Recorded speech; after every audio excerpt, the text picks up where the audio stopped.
नमस्कार, आदाब। स्वागत है आपका धर्म और संस्कृति विथ निमिषा में। आज की वीडियो में हम हिंदू पंचांग पढ़ेंगे, जिसे आप हिंदू महीने भी कह सकते हैं, हिंदू कैलेंडर भी कह सकते हैं। और आज का वीडियो बहुत ज़रूरी है क्योंकि आज हम बहुत ही आसान तरीक़ों से पूरे के पूरे 12 महीनों को याद करेंगे। चलिए शुरू करते हैं आज का वीडियो। अंग्रेज़ी कैलेंडर की ही तरह हिंदू पंचांग में भी 12 महीने होते हैं। तो चलिए एक बार हम जल्दी से जान लेते हैं कि ये कौन से 12 महीने हैं।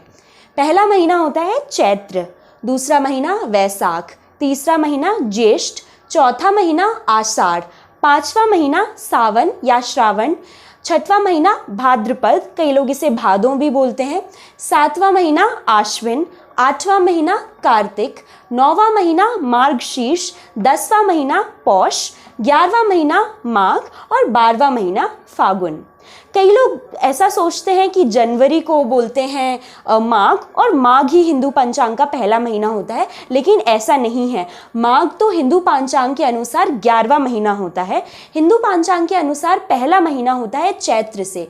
चैत्र नवरात्रि हम सभी ने सुना होगा, तो जो चैत्र नवरात्रि की पहली तिथि होती है वो ही हमारे हिंदू पंचांग के अनुसार पहला महीना होता है, जिसे गुड़ी पड़वा भी कहा जाता है। तो चलिए जानते हैं कि अंग्रेजी कैलेंडर और हिंदू पंचांग के अनुसार कौन कौन से महीने क्या क्या हैं।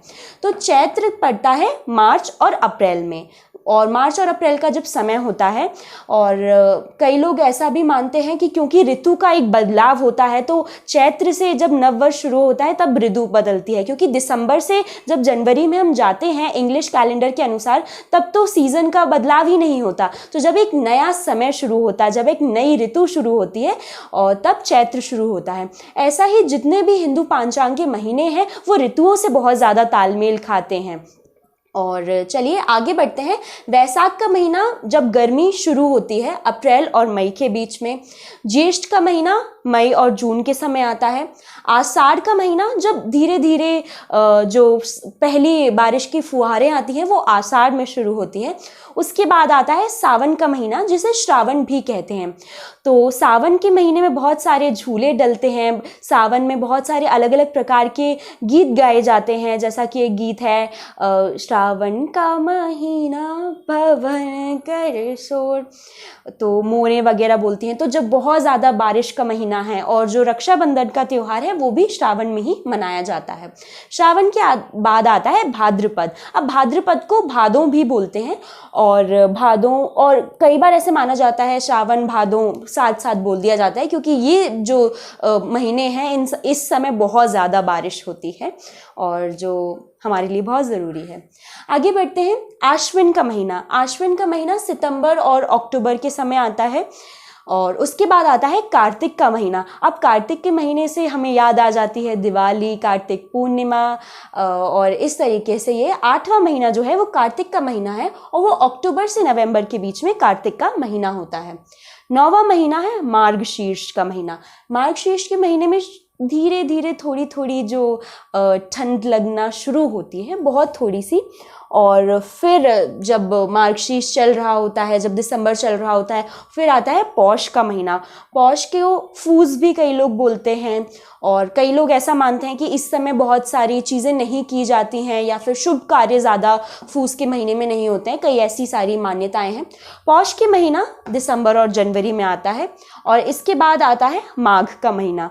माघ का महीना जनवरी और फरवरी के बीच में आता है, और माघ के बाद आता है फागुन। अब हमने कई बार ऐसे सुना है कि फाग गाए जाते हैं, तो फाग क्या होते हैं? जो होली के समय, होली आती है फागुन के महीने में, तो ये हिंदू पंचांग के अनुसार आखिरी महीना है, और फिर फागुन के बाद फिर से चैत्र शुरू हो जाता है।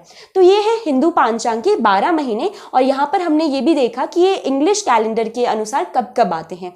अब एक और चीज़ जो आपको जानना चाहिए वो ये है कि हर एक महीने में 2 पक्ष होते हैं, कृष्ण पक्ष और शुक्ल पक्ष। जब पूर्णिमा से अमावस्या के जो 15 दिन होते हैं, पूर्णमासी जब चंद्रमा पूरे होते हैं और फिर धीरे धीरे कम होते होते अमावस्या के दिन चांद नहीं दिखते हैं, तो पूर्णिमा से अमावस्या के जो समय होता है 15 दिन का, वो होता है कृष्ण पक्ष। और फिर जैसे धीरे धीरे पूर्णिमा की तरफ हमारा जो चंद्रमा बढ़ते हैं, तो अमावस्या से पूर्णिमा की तरफ होता है शुक्ल पक्ष। तो इस तरीके से हर महीना पूर्णिमा से शुरू होता है और ये सभी 12 महीने हैं और ये महीने ऋतु के बारे में भी बहुत ज़्यादा संकेत देते हैं। तो अगर आपको अभी, क्योंकि आप पहली बार सुन रहे हैं या फिर आपने सुना होगा, तो अगर आपको ये महीने याद करने हैं तो सबसे अच्छा तरीका है, अभी आपने ये वीडियो देख लिया है, अगले 2-5 मिनट में एक बार और इन नामों को जल्दी जल्दी पढ़ें। और अगर आपको कहीं पढ़ाई में इसका यूज़ करना है तो आप एक बार लिख लें, और इस तरीके से लिख लें तो आप कभी नहीं भूलेंगे। हम आशा करते हैं आज का वीडियो आपको अच्छा लगा हो। अगर वीडियो अच्छा लगा हो तो लाइक कर दें। अगर आप चैनल पर पहली बार आ रहे हैं तो सब्सक्राइब कर दें धर्म और संस्कृति से जुड़े वीडियोस के लिए, और कमेंट सेक्शन में ज़रूर बताएं कि आपको आज का वीडियो कैसा लगा। वीडियो देखने के लिए बहुत बहुत शुक्रिया।